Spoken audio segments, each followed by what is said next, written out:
പരിശുദ്ധ പരമദിവ്യ കാരുണ്യമേ,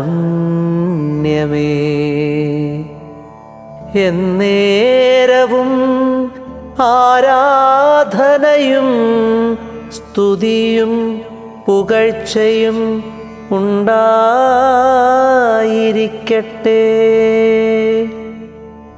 നിന്റെ ദേശത്തെയും ബന്ധുക്കളെയും പിതൃഭവനത്തെയും വിട്ട് ഞാൻ കാണിച്ചു തരുന്ന നാട്ടിലേക്ക് പോവുക. ഞാൻ നിന്നെ വലിയ ഒരു ജനതയാക്കും. നിന്നെ ഞാൻ അനുഗ്രഹിക്കും.